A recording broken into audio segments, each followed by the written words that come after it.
Hi, welcome to my channel. My name's Gavin Boyter and I'm going to read you a 1,000 word short story, as ever, which is generated from 5 random words. And the 5 random words for today's story are... I'm just going to give a quick disclaimer in this story. I agree with only one of the sentiments of my protagonist, and I will tell you which sentiment at the end of the story. Anyway. It's called Red Pilled. After the third read-through, Alex knew he'd done it again. Another exquisite evisceration of his enemies. He'd be lucky to last out the month, given the current cultural climate. But since his last Twitter spat, in which a social justice warrior had all but doxed him, and then his furies, as he called them, had come to his aid, he had 3 separate offers of work in his inbox. True, 2 of them were for occasional opinion pieces for right-leaning, he preferred the term to the politically charged right wing, journalist site, and the third was a permanent position at Quillian, neither of which he saw as a desirable career move. But it was only Thursday. He'd penned his tweet storm on Monday, following his 7 a.m. run. The latest expose for The Telegraph was a 5,000 word proof that Abraham Z. Ford and his fellow critical race theorists were the real racists, whereas those who had recently marched in London in support of disgraced writer Bobby Carver, who it transpired had once imitated Stevie Wonder at a bawdy Soho House shindig in the 90s, were the true champions of multiculturalism. 2 of the 3 speakers in front of Parliament House had been black, after all. That they had immediately been termed Uncle Toms by the Twitterati was a delicious irony Alex had been quick to point out. He thrived on such stuff, he had to admit.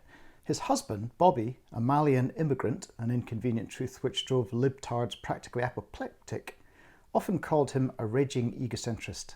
In part a reference to his neither left nor right personal politics, but mostly a compliment, or so he assumed. Yes, Alex loved being the centre of a firestorm of controversy, but everyone has to have a passion, don't they? Just because his wasn't declaring arithmetic racist or insisting that newborns are referred to in the plural, even when they're not twins, didn't make him a bad person. He really genuinely believed that most people were wrong about most things most of the time. But he would gladly admit such error-proneness to himself too. As Alex absently hit send, he had a craving for a cherry kombucha. His editor would no doubt ping him back within the hour, since the online deadline was in 45 minutes, but Alex still had time for a stroll across Ken High Street to the deli. Maybe he'd be able to pick up a cake for Bobby's birthday. That'd maybe earn him one of hubby's extraordinary full-body massages. Surely it wasn't at all inappropriate to claim that Mali's glorious pop music had somehow infused his husband's fingers with unimpeachable rhythmic skills, would it? He practically skipped down the stairwell, having not used the lift in his apartment block for 6 months now. This was part of Alex's drive to become fitter and leaner without trying. Since May, he'd stood on the underground, walked up escalators, and climbed every flight of stairs he'd encountered. Bobby, who was 9 years younger than Alex's 42 years, was naturally lean and fit, which didn't seem at all fair, given his appalling diet. As it happened, there was a star-shaped creation featuring a rainbow and a small marzipan unicorn under the party cakes counter. Bobby, who was very straight-acting, as they used to say in the bad old days, would hate it. "Can I buy the My Little Pony monstrosity?" Alex asked the Middle Eastern man behind the counter. A raised eyebrow was the only glitch in the shopkeeper's deadpan demeanour as he rang up Alex's perverse gift and his overpriced soft drink. Alex was momentarily distracted by the fidgety, dreadlocked Jamaican man behind him as the shopkeeper took a lifetime to count out his change. The Jamaican was murmuring something under his breath, and his eyes seemed to be cycling wildly, like James Galway essaying a flute solo, or a man watching an aerial battle between 2 invisible bees. Drugs, thought Alex, briefly ashamed of that thought, before he shrugged it off, took his change and stepped out into a flash of sunlight.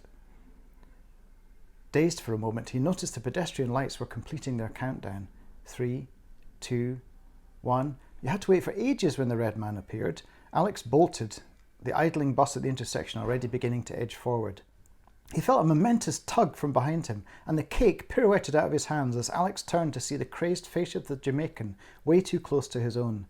Alex whirled and pushed the druggie away, just as a motorbike courier, who had driven right through the lights, dodged Alex and slammed into his would-be saviour instead. A later look at the CCTV footage revealed that the biker would have missed them both had Alex not flung the Jamaican into the Kawasaki's way. There were screams as the bike slid across the road, its driver's motion arrested by an electrical junction box while the Jamaican smacked against the curb. Alex froze, unable to process what was happening. In the end, Alex's only contribution was to crouch to place 2 fingers upon the Jamaican's neck to check for pulse that was rapidly fading. "Can someone..." he croaked, whilst others folded his protector into the recovery position. Someone was already calling for an ambulance. The biker was standing, dusting himself down. Someone else was pushing the motorbike out of the road. The bus was idling nearby, its driver having jumped down onto the street, the passengers ogling shamelessly. "What the fuck, mate?" said the driver. "What the fuck did you do?" Alex had absolutely no idea. I thought he was attacking me. I thought... Alex didn't complete the thought. He didn't want to reach the end of that particular sentence. In an instant, his world had changed. Someone's Labrador was licking up Bobby's unicorn cake. Meanwhile, a stranger was performing CPR on the Jamaican, who had now been rolled onto his back, his eyes staring fixedly up at the sky, reflecting, but not seeing. Yes, so a bit of a hard-hitting one there. Yeah, the sentiment that I share with Alex is the sentiment that most people are wrong about most things most of the time. And, well, I don't need to explain what the story is about, really. I think hopefully it stands for itself. So please let me know if you enjoyed that. Feel free to comment. Very few people do, but it would be useful if you did, if you liked it or if you didn't like it. You can subscribe to the channel. You can hit the little like heart thing or whatever it is on YouTube. And you could even share it with a friend. Who knows? There are many ways that you can express your appreciation if you've got this far. And I will see you again very soon. Bye-bye.